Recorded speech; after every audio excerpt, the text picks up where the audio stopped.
जय श्री राम, जय श्री कृष्ण, जय हनुमान, जय हनुमान, जय Hanuman. It is so beautiful to be here. When you are not in the class, you realize what you were missing. And, the most beautiful thing is listening. मुझे बड़ा अच्छा लगता है जब मैं वक्ता नहीं श्रोता होती हूँ, राइट. और ऐसा लगता है कि बस एक कप पानी का लेके बैठ जाओ, पेंसिल हो हाथ में, पेपर हो, और हम सुनते रहें और वक्ता बोलता रहे.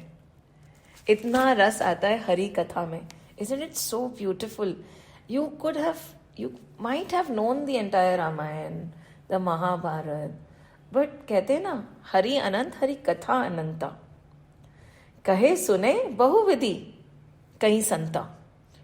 And to sit in front of anybody who is taking the name of the Lord, trying to teach us the virtues, is so beautiful. It is like the best feeling in the world. And we learn so many new things at that time. So, blessed are the Shrotagan, right? The listeners. So now, we have reached Ramcharitramanas. And Ramcharitramanas mein, we are currently at Uttarkand. Uttarkand is the Kand of answers. And the discussion is always between Shivji and Uma. Over here, the discussion is also going to be between Kagbhusundi and Garud. Right? And all our scriptures are written in an answering and questioning mode. Question and answer. Am I audible to everybody? Yes? So all the scriptures are written in a question and answer mode. So are we not allowed to question? We are allowed to question everything. कहते हैं ना, पूछिए और पूछिए, जितना पूछना है पूछिए, till it sinks in, ask. Right? But whenever in doubt, one thing that everybody, all the great sages say is, Granth Pramana. Right? So over here in Uttarkand, Ma Uma is asking, Shivji is replying, and he is talking about the glories of Ram Rajya. देखिए, राम राज्य एक और तरह से समझा जा सकता है, when all the desires end, जब हमारी सारी तृष्णाएं खत्म हो जाती हैं, when we are no longer takers, right? This trishna, this desire to have more, this feeling of abhav, that we are lacking something, right? When all this ends and the contentment sets in, santosh. Santosh in the situation, santosh in what we have, santosh in what we are being dealt with, Ram Rajya starts, right? नहीं तो तब तक struggle चलती रहती है. And this is very beautifully depicted in Mahabharata, when माँ Draupadi is struggling and striving and pulling and securing. तब तक श्री कृष्ण देख रहे होते हैं, राइट? ऐसा नहीं है कि he has left her, he would not let any harm come to her, but he saying ठीक है, संसार में ये भी ले लूं, वो भी ले लूं, नाम हो जाए मेरा, लोग मुझे ये कर दें, इससे बड़ा कुछ हो जाए, इतने पैसे हो जाए. प्रभु बोल रहे खेलो आराम से, कोई प्रॉब्लम नहीं है, right? He is watching, a mother is watching the child play.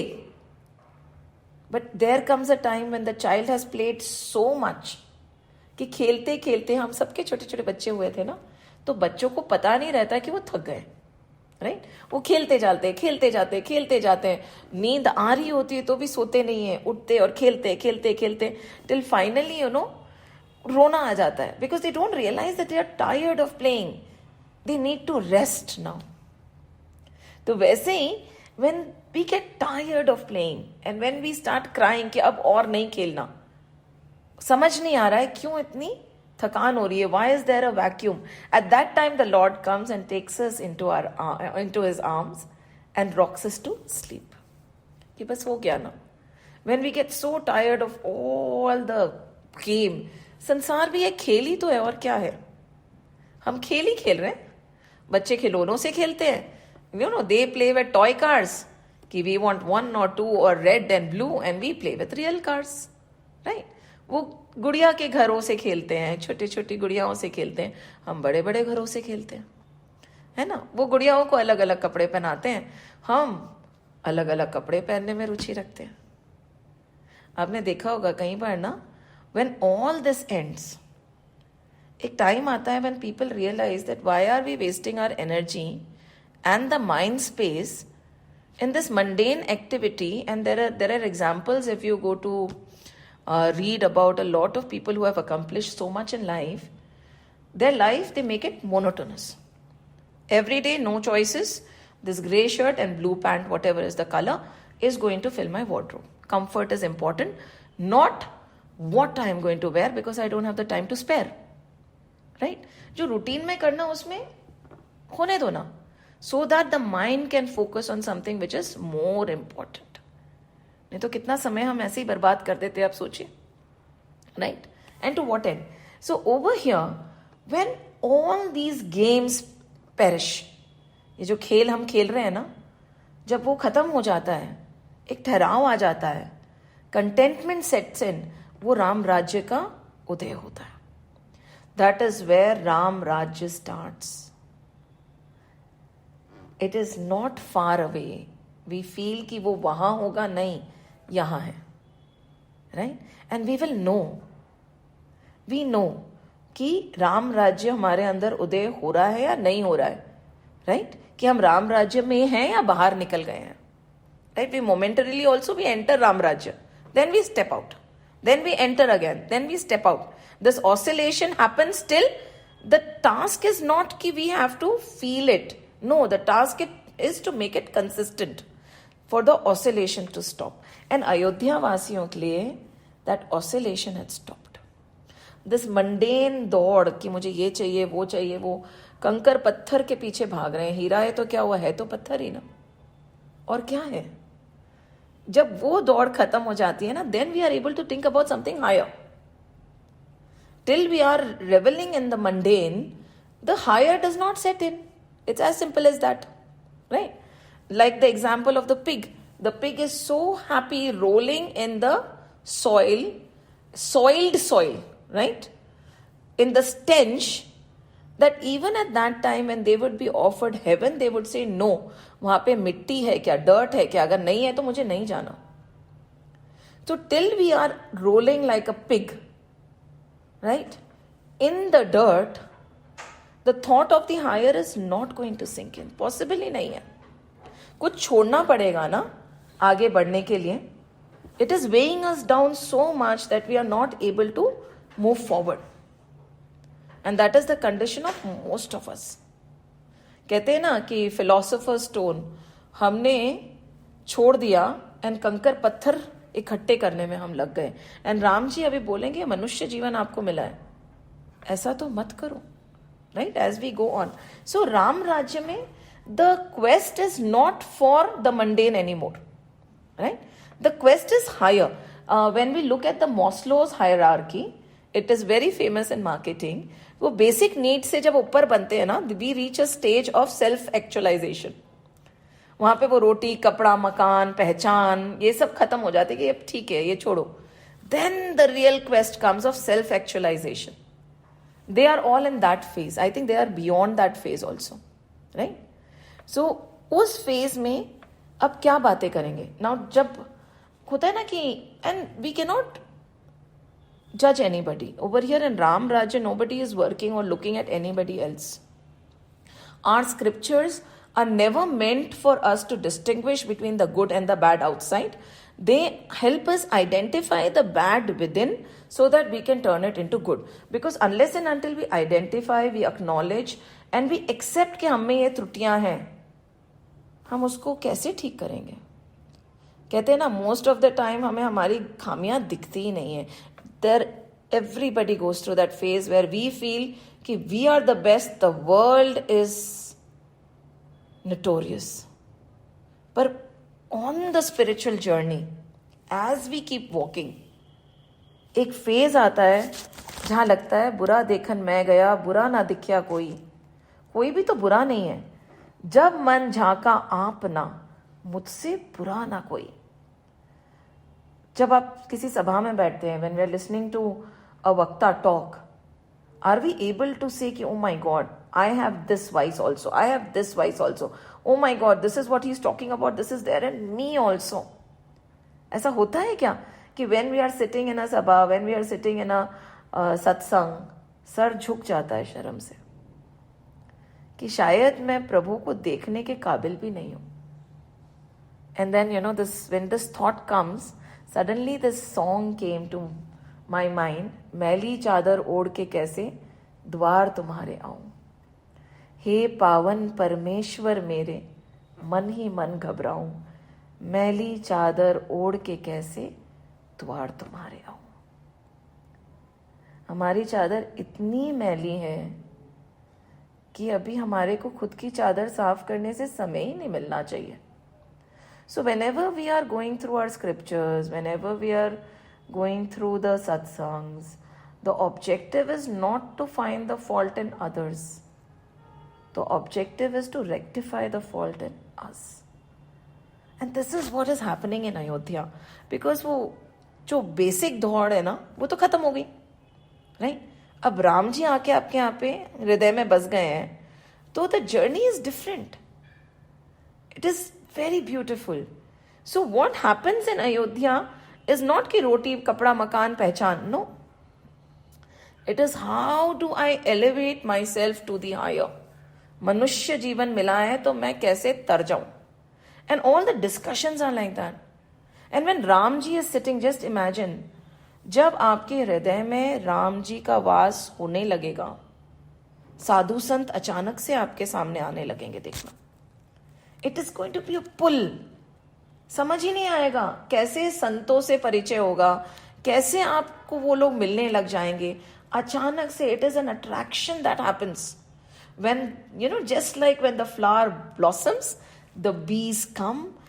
जैसे ही आपको साधु संगति मिलने लग जाए, सत्संग में रुचि आने लग जाए, whenever you feel like being in the vicinity of the saints, whenever you feel कि wherever I go, I end up talking to saints, I end up seeing saints, feel that you're blossoming gradually. And they are coming. And Ayodhya में भी यही था. The scene, okay, Ayodhya was beautiful, right? Opulence is beyond a point. आप सोच भी नहीं सकते. हम you know, you can take the richest people in the world and assume that they were just mere paupers in front of the wealth of the poorest अयोध्यावासी. That was Ayodhya. Happiness immense, joy immense. And you know what was happening? Because of this santosh, contentment in their heart, कभी सनत कुमार आ रहे हैं, नारद मुनि was coming, all the sages, Agastya Muni, everybody just wanted to be in Ayodhya, be in the vicinity of the divinity. खिंचे चले आ रहे हैं. It was as if साधु सन्यासियों को समझ नहीं आता था कि समाधि में मन क्यों नहीं लग रहा है.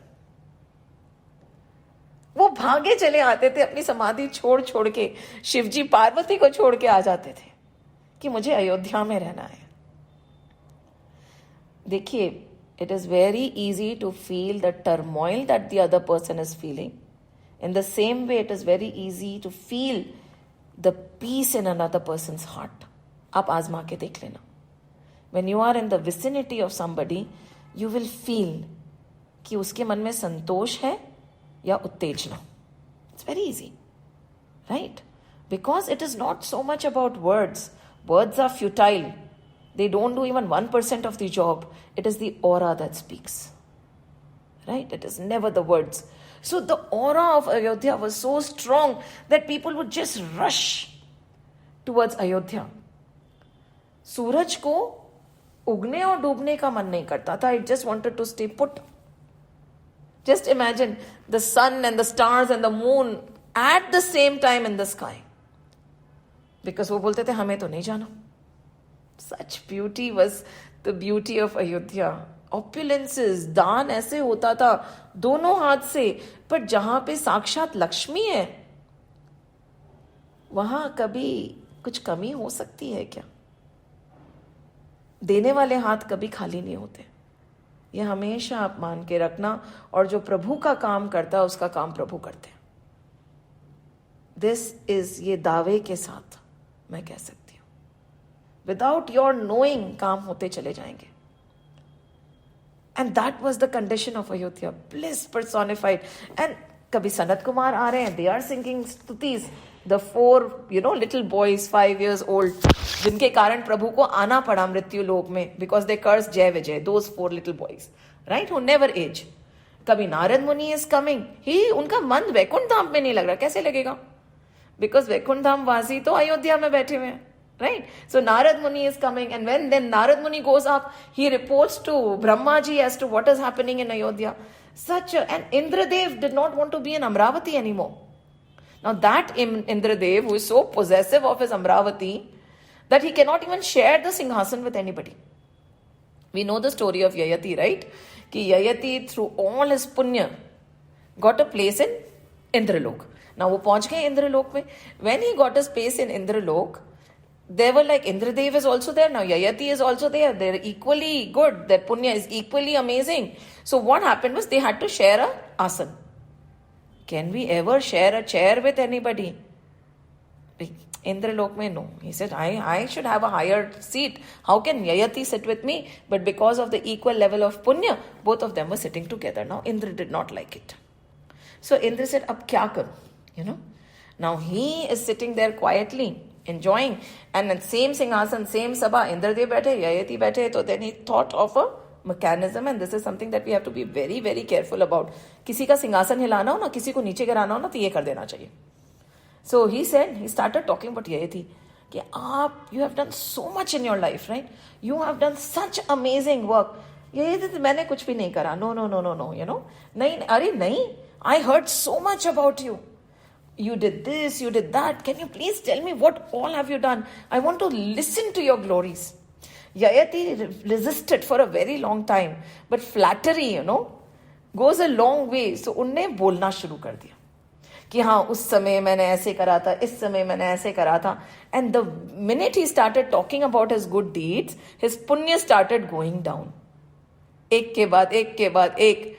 The minute he started doing bakhan of the good deeds and the charity and the tapas from his own mouth, the punya went down, and automatically he was kicked out of Indralok.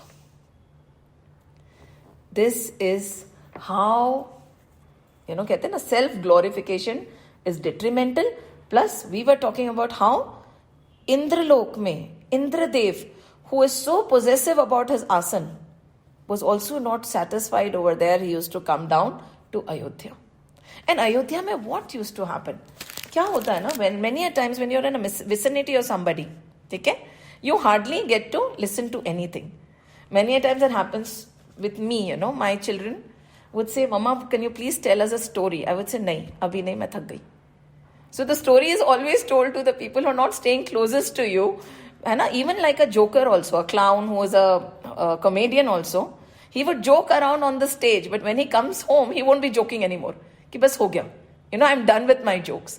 So in this case also, Ramji is there, everybody is visiting, everybody is getting gyan, everybody is getting his questions answered, everybody is being heard and talked to, but who are the 4 or 5 people who don't get a chance? Bharat, Shatrughan, Lakshman and Hanuman ji, and sometimes माँ Sita also. उनको लगता है कि सबको ज्ञान मिलता है, सबके प्रश्नों का उत्तर मिलता है, हमें ही नहीं मिलता. So once it just so happened that the Sanat Kumars had just gone, nobody else had yet come. So Hanuman ji and the 3 brothers were sitting with Ram ji, and they nudged Hanuman ji. बोला, हनुमान जी अभी time है, आप पूछो ना, because हम कैसे पूछ लें भैया से. Look at this, this 4 भाइयों को देख के, this is so beautiful, isn't it? The love between siblings and the brothers, the respect they have for each other. It is very rare today, isn't it? The love and the respect and the unity. कि इतना प्यार. And कहते हैं कि if you listen to Hanuman, if you listen to Ramcharitmanas, and there is this phase in Ayodhya Kand where Ramji is asked to be crowned the king. And the first thought that comes to his mind is simple. He said, we were born together, right? We were born at the same time. We wore the same kind of clothes. We have the same father. We went to the same Gurukul. We played together. And now when it is time to give the Singhasan, make the king, they are making me the king. Isn't it so unfair? And कहते हैं, when you remember this episode again and again, loves amongst relatives and family grows. Because वहाँ क्या खत्म हो जाती है? स्पर्धा. स्पर्धा क्या होता है? That competition ends. Right? So, Ramcharitamanas is very beautiful to inculcate love amongst siblings. So over here also, these three are sitting and they nudge Hanumanji. Pucho na Hanumanji, pucho na. So Ramji looks at them and then he says, what is it? So now they are sitting over here. They are saying कि आप सबसे बात करते हैं. Can you please help us also? So what is it? Hanuman, what is it that you want to know? So Hanumanji बोलते हैं. Hanumanji replied with joined hands. He said, oh Lord, compassionate as you are to the meek, right? And my Lord, Bharat here. अब वो फटाक से बोलते थे, Bharat here, my Lord wishes to ask something. Bharat ji खुद जाके नहीं बोल रहे कि मुझे कुछ पूछना है. हनुमान जी के through Hanuman ji says, my dear Lord, Bharat ji wants to ask you something. So look at him. Ram ji बोलते हैं, वो क्या आपको क्या पूछना है भरत? बोलो ना, इसमें क्या है? Hanuman, you know my disposition, right? Has there ever been any secrecy between me and my brothers? Have I ever kept a distance? Have I ever kept a secret? सब कुछ तो उनका ही है, सब कुछ तो मैंने उनको बता दिया है. बोलो ना भरत, क्या पूछना है? So भरत प्रभु के पैर पकड़ लेते हैं. See, this is the way we ask also. There is no demanding for an answer. कहते हैं ना, when in front of a sage, when in front of a sadhu, कैसे प्रश्न पूछा जाता है, वो भी हमारी रामचरितमानस बनाती है. With humility, with permission, if it is okay, may I ask you something? ऐसे नहीं कि I want to know something. May I ask you something? And then he asks, कि I have no doubt whatever, my Lord, nor have I ever known any dejection or infatuation in my dream. We all know Bharat, right? कोई doubt ही नहीं है उनमें. कहते हैं ना, तरक तरक तरक तरक. तरक is doubt. It is the greatest hindrance in our path to the Lord. बोले मेरे को तो कोई doubt ही नहीं है, right? And there is no doubt even in my dreams. सपने हूं, मेरे को कोई doubt नहीं है. फिर it is all due to your grace, O merciful and blissful. And why is it so? That I have no doubt, I have full faith, I am totally surrendered. It is not because of my tap, it is because of your grace, your mercy, your glory. ये भी हमारी साधना के कारण विश्वास उत्पन्न नहीं होता. एक पत्ता तो हिला सकते हैं नहीं हम, right? So that way he says, beautifully saying, I'm not asking you because I have a doubt yet. है ना? O storehouse of compassion, I make bold to make one submission. है ना? I being your servant and you the delight of your devotees, the glory of the saint, O Lord, has been sung in various ways by the Veds and Purans. Right? हम आपके पास बैठे रहते हैं, कभी वेद आते, कभी पुराण आते, कभी शरद कुमार आते, कभी नारद मुनि आते हैं, कभी गुरु अगस्त से उतर के आ जाते हैं, and everybody sings your glories. So we have been listening to it, right? You have been sung, and there is no doubt, right? You too have exalted them by your own graceful mouth. आपने भी वेदों की स्तुति गाई है, आपने भी संतों की स्तुति गाई है, right? But what is it? What do I want? Could I request? I would fan here, my Lord, their distinctive marks. Now what he wants to know is, could you please give us more clarity, right? We have heard everything already. Now could you be a little bit more precise and tell us the difference between the good and the wicked, right? Good and the wicked. तो प्रभु से क्या बोल रहे हैं? Wise, the wise and the vile. What is the difference between the two? Can you please tell us with your own mouth, thinking of us as dull-wit? कि हमें नहीं समझ आएगा, इतनी बड़ी बड़ी बातें हमें नहीं समझ आती हैं, right? थोड़ा easily explain कर दीजिए ना, please. Now who's asking? Bharat is asking. For whose good is he asking? Our good. right? So he asks. So then the Lord says तथास्तु.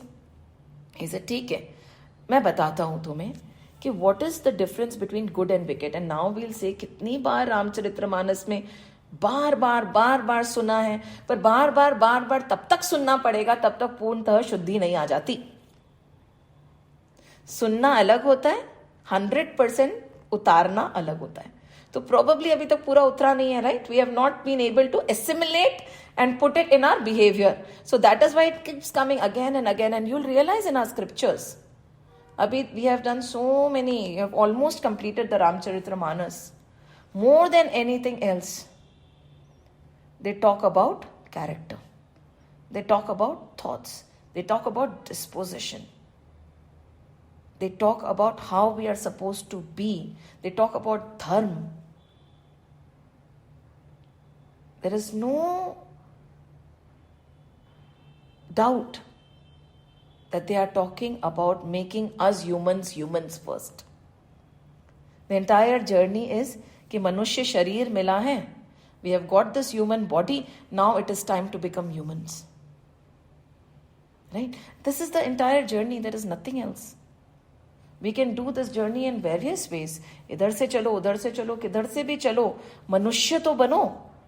So now again, Bharat ji वापस उत्तरकांड में पूछ रहे हैं, what is the definition of good and what is the definition of wicked, right? And so we'll write it down, right? And then we'll rate ourselves. ठीक है, आप लोग रेटिंग बाद में कर लेना. And because it is all about self-analysis, right? It is not about analyzing somebody else who is sitting in my neighbor's house or one of my relative कि नहीं देखो, this is the grid and I've ticked, so he's wicked. कुछ नहीं है. It is all us. Right? So यहाँ पे he says, here brother, right? अब सुनो, characteristics of a saint which as told by the Vedas and the Purans. And प्रभु कभी भी ये नहीं बोलते कि मैं बोल रहा हूँ, right? अभी I was so ashamed of myself because many people thought that my name is Shruti and the name of the channel is Shruti Says. That is, I am saying, मैं कौन होती हूँ कुछ बोलने वाली. That is why I added Shruti Says by Barkha. Because Shrutiyan are the scriptures, Smritiyan are the scriptures. There's nothing of my own over here. I'm just like a parrot. पढ़ा और बोला. अभी तो मेरे पूरे आचरण में भी नहीं उतरा है. Why should I lie? Right? So I got so embarrassed when people started calling me Shruti and I thought, oh my God, Shruti Says. So that's why I said Shruti Says by Barkha. Let me just carry out. Barkha जो श्रुतियाँ बोल रही है वो बस दोहरा रही है. That is it. Right? So my name is not Shruti, my name is Barkha. है ना? इस देह को बरखा बोलते हैं. It is just a flute which is singing the music played by the Shrutis. So he says over here कि as per the Veds and the Purans, right? Saint is like what? Saint is like the sandalwood. And this is a very beautiful definition. कोई संत कौन है? He is like sandalwood. And just imagine there is an axe in your hand and you cut using the axe, somebody cuts the sandalwood, right? So the difference between the sandalwood and the axe is the difference between a saint and the wicked person. क्या बोल रहे हैं? The axe will cut down the sandalwood, right? While the later in turn perfumes the axe only. उसमें खुशबू आ जाएगी ना. अगर axe ने उस sandalwood को काटा, जैसे we take this example of the rose also. If the rose is being plucked or the flower is being plucked, right? हमारा हाथ भी महक जाता है. When we are crushing a flower also, होता है ना, when we are making rangolis, we are cutting the flowers and we want to put it. If you smell your hands, you'll feel it. The hina patti, when mehendi hai, you crush the mehendi, your hand gets the color and the smell, the fragrance. So he's saying they are like sandalwood. How? They perfume even the axe which is cutting it. That is why sandalwood जो होता है ना, उसका तिलक मस्तक पे लगाया जाता है प्रभु के. Isn't it? कहते हैं ना, आप चंदन लगाओ, ठंडक मिलेगी. खुद के भी लगाओ, प्रभु के भी हम चंदन तिलक करते हैं. But what happens to the axe? What happens to that metal? It is beaten again and again in fire. So that is the wicked and this is the wise. The farak of good and bad. Right? Chandan or axe. So beautiful. And one is put on the head, the other is punished. किसके कारण punishment? खुद की करनी के कारण, right? Nobody is sitting there with a stick to punish. Saints as a rule have no hankering for pleasure. No hankering for pleasure of any kind. कहते ना sensual pleasure. You can make a list of all the sensual pleasure कि any kind of sensual pleasure is not there. The desire to have anything that benefits or that is going to make our senses happy is not there in the saints, right? चाहे वो कुछ भी हो. It could be a rasgulla also, as small as a rasgulla or as big as a gold necklace. They don't have it in them. ठीक है ना, जो मिल गया ठीक है, नहीं मिला ठीक है, क्योंकि तृष्णा ही नहीं है. There is no desire for anything left, right? And our very minds of amiability, क्या? And उनके क्या होता है? पर दुख दुख और सुख सुख देखे पर. How is it? Their nature is such that there is no desire. Second, they are sad when they look at anybody's sadness, right? And they are happy when other people are happy and victorious. इसमें ना it's everything other than us. It is not only, we have to monitor ourselves. हमेशा क्या हमें दूसरों की खुशी देख के खुशी होती है, या कहीं ना कहीं there is this feeling कि why not me, right? And maybe there is somebody we dislike, क्या उसका दुख देख के हमें दुख होता है, या हमें लगता है that person deserves it? Question, right? सोचिए. So that is the way the saint is, चाहे कोई भी क्यों ना हो. And they started with the example of Chandan and axe, right? Just imagine, axe ने तो काट दिया पूरा, फिर भी he'll be sad when somebody else is sad and happy when somebody else is happy, irrespective of who that person is, right? आप लिखते जाइए, and at this time, जब भी time मिले मनन करिए. Then they are even-minded, right? Very even-minded, and look upon none as their enemy and friend. ना किसी से दोस्ती, ना किसी से बैर. ऐसा नहीं कि यू तुम तो मेरे बहुत प्रिय हो और तुम टोटली अप्रिय हो. ऐसा नहीं होता.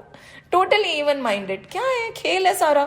कौन प्रिय कौन अप्रिय. This is my favourite toy and that toy please give it away right now. बच्चों के साथ में भी होता है ना, हम भी बड़े बच्चे ही हैं, right? So they are very very even minded. So where do we rank in the scale of 1 to 10 in our even-mindedness, right? Free from vanity and passion. Huh? No passion. Passion blinds. Many a times we start teaching children, be passionate about your journey, be passionate about what you want to do. नहीं, passion अंधी होती है. Discriminate, be discreet. विवेक का इस्तेमाल करिए. वो हमने बच्चों को सिखाना ही बंद कर दिया. Because see, whatever we are reaching for, कुछ ना कुछ छूटेगा. अंधी धुन कभी नहीं होनी चाहिए. So what are they saying? Free from vanity and passion, right? Or they are conquered. They have conquered greed, anger, joy and fear. There is no greed. क्या है? लोभ, भय, हर्ष और त्यागी. सब त्याग दिया है इन्हें. लोभ त्याग दिया है, greed, anger, joy and fear. Beautiful, isn't it? मतलब these are saints. संतों की श्रेणी बहुत ऊंची होती है. It is not easy. Then tender of heart and compassionate to the distressed. Now again, compassionate is not sitting in my house and crying. What is compassion? As we have always said, because in Vibhishan Gita we define compassion. Compassion is feeling sad about something and doing something about it. घर पे बैठ के दूसरों के दुख देख के तो मैं रो देता हूँ. रोने से क्या फर्क पड़ता है? आपने किया क्या? Right? So what is he saying? Tender of heart. कहते हैं ना, कोमल हृदय एकदम, कि जस्ट बाय लुकिंग, अगर एक बिल्ली को भी तकलीफ होगी तो उनको दुख होगा. टेंडर एकदम. And compassionate. A saint is never stone hearted. ऐसा नहीं है कि उनको लगता है कि एवरीथिंग इज माया, everything is a play. Some people say ना, what is the point of helping the people who are suffering? I ask you, बोले they are getting what they have done. कर्म है उनके, उनको मिल रहा है. अच्छा, तो उनका कर्म उनको मिल रहा है ना, मेरा कर्म है कि उनके लिए कुछ करना. मतलब what is it? Yes, This is not my job to decide किसको किसके कर्म का मिल रहा है. Our job is to be compassionate and helping. So he's saying tender-hearted and compassionate to the distressed. And what is it? They cherish devotion to me in thought, word, and deed. Devotion is not only verbal, right? Devotion is not only for 1 hour and after that it is okay. Devotion is permanently devoted to the Lord in thought, word, and deed. And we'll understand what devotion is after maybe in a session or two. Right? क्योंकि अभी तक हमें समझ भी नहीं है कि devotion क्या है. You can put a question mark in devotion and leave it there. And giving honor to all. सबको. देखिए. And you know how to judge. आप किसके लिए अपनी कुर्सी छोड़ेंगे और किसको अपने साथ में खड़ा रखेंगे? कभी आपने देखा कि anybody who walks in, you get up and say, आप बैठ जाइए, मैं नीचे बैठ जाता हूँ. It does not matter whether it's a sweeper. It does not matter whether it's a cleaner. It does not matter whether it's the president himself. They have not put giving honor to some, giving honor to all. Because who are we? We are the dasanudas. We are the servants of the Lord. तो हमारा स्थान तो नीचे ही है. तो हम किसको देते हैं? एंड ये पार्शियलिटी हम सब में है कि whom will we ask to sit up, whom will we ask to sit down, whom will we give honor to, whom will we not give honor to, and how can we decide based on the job profile or the income whether they deserve honor or not? For all you know, they are the greatest of saints. पता चलता है क्या कि कौन संत है, कौन ब्रह्मज्ञानी है, based on whether he is sweeping the floor or not, based on which chair he is sitting on. Who are we to decide?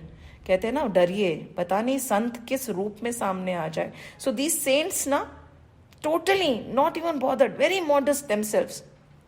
And such devotees to my name are tranquil, एकदम शांत, हमेशा स्थिर, तूफान नहीं आता.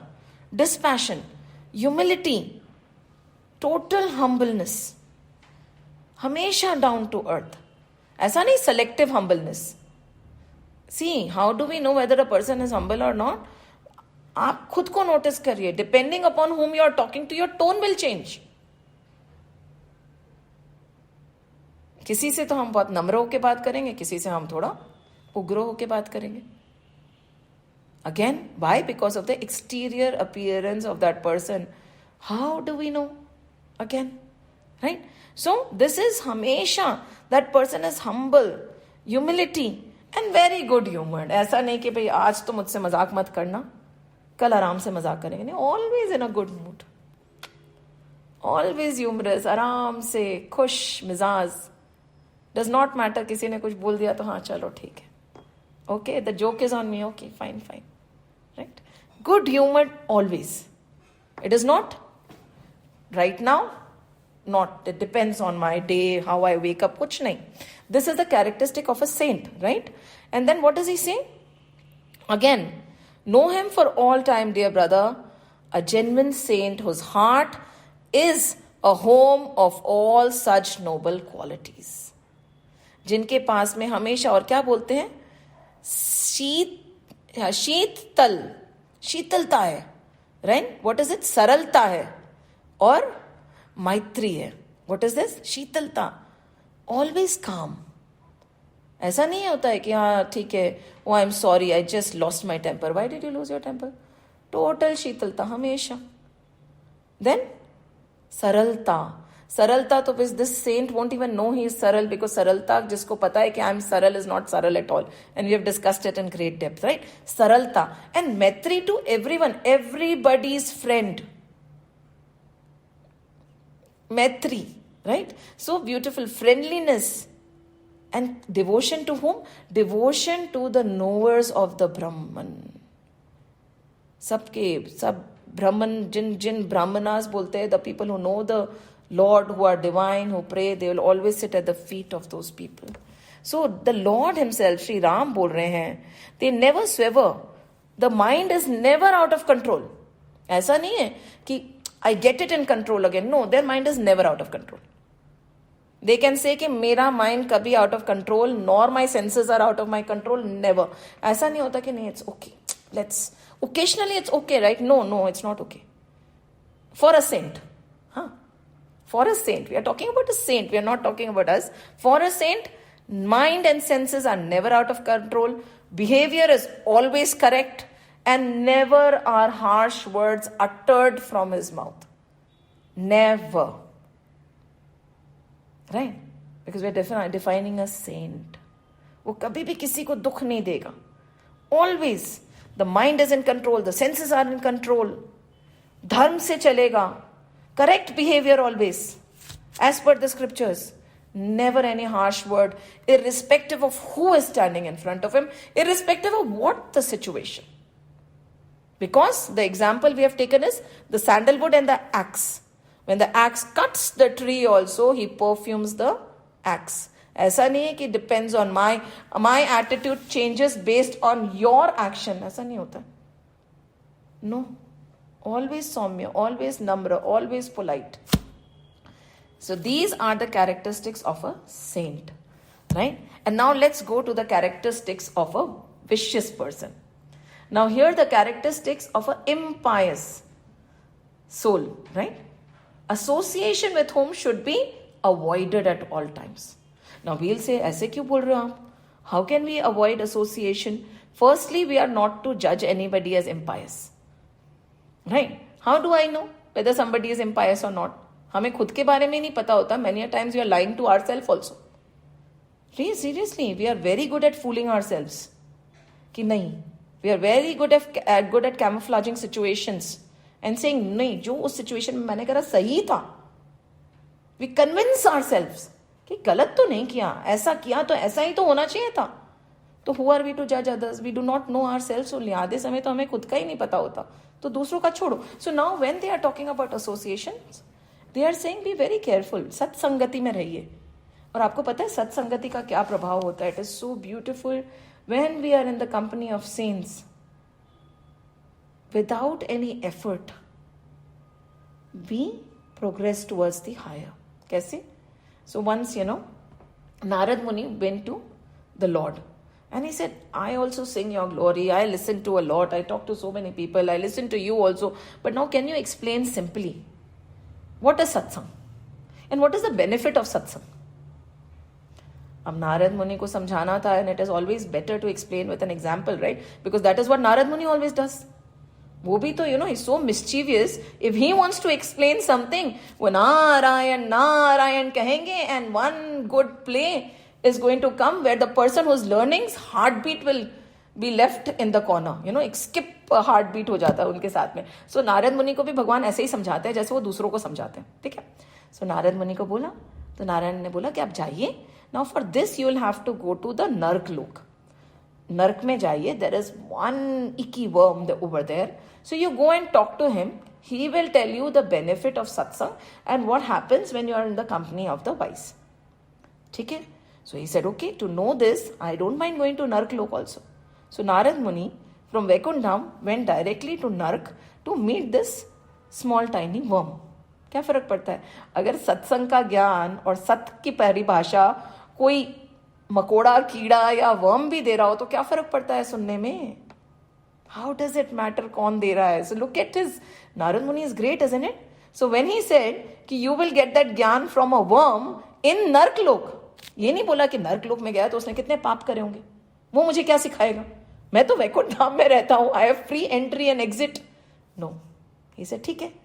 सो नम्र, he went directly to नर्क लोक एंड जाके he stood in front of this worm and said, could you please give me ज्ञान as to what is the benefit of सत्संग एंड सत्संगति. When he asked this question, the worm in the नर्क लोक died. और नारद मुनि ने बोला, my god, he died, now what do I do? So he went up again, he told the lord कि he died, now what do I do? He said, कोई बात नहीं, there is a bird in the forest, why don't you go and talk to that bird? Now Narad Muni, look at him, Narad Muni, he said okay. He went down again. ऐसा होना चाहिए भक्त, ऐसा होना चाहिए जिज्ञासु. This should be our yearning for the lord. We should not be biased कि कौन बोल रहा है, जो ज्ञान दे वहां बैठ जाओ. So he ran. Look at Narad Muni, He ran into the forest, looked for that bird, sat down and said, please tell me, what is the benefit of satsang, और satsang से, satsangati से क्या होता है? सत्य के संग से, संतों के संग से क्या होता है? Now before the bird could answer, the bird died. Narad मुनि again went up. He said, वो भी मर गई, मैं कुछ गलत कर रहा हूँ क्या? बोला नहीं नहीं कोई बात नहीं. Now there is this in the, go to this particular village, there is a hermitage, वहाँ पे संत रहते हैं, उनके पीछे एक गाय है, cow. She will tell you. Narad मुनि, just imagine, मतलब ये होनी चाहिए दौड़, ये होनी चाहिए तृष्णा को जानने की. तो भागे वो. He went there. He sat in front of the cow and in his heart he was like, oh my God, this cow should not die because अगर ये इनको कुछ हो गया तो गौ हत्या का पाप मेरे को लग जाएगा, and it is the biggest sin. He was so scared. He sat in front of Gau Mata and he asked her, what is the benefit of satsang? संतों का संग, संतों की संगति, सत्य का संग से क्या होता है? And what he was so scared of happened. The cow died. Now he went again. प्रभु आप ही बता दीजिए ना. बोला नहीं नहीं. प्रभु ने बोला now you go, there is this palace. In there is a prince. He said now if something happens to the prince, people are not going to leave me, you know, कि जहाँ ये नारद मुनि जाते हैं वहाँ कुछ गलती करके आते हैं. प्रभु प्लीज. बोला नहीं नहीं, you'll get your answer, I'm telling you, go. Now he went down with a lot of fear in his heart. He went to the vicinity of this prince, praying to God that nothing should happen to him. He questioned, what is the benefit of being in the vicinity of Sat, being in the vicinity of saints, being in the vicinity of divinity, being in the company of satsang? And this prince smiled and said, my dear Narad Muni, this is what happens. Narad Muni looked at this little, cute little prince sitting over there.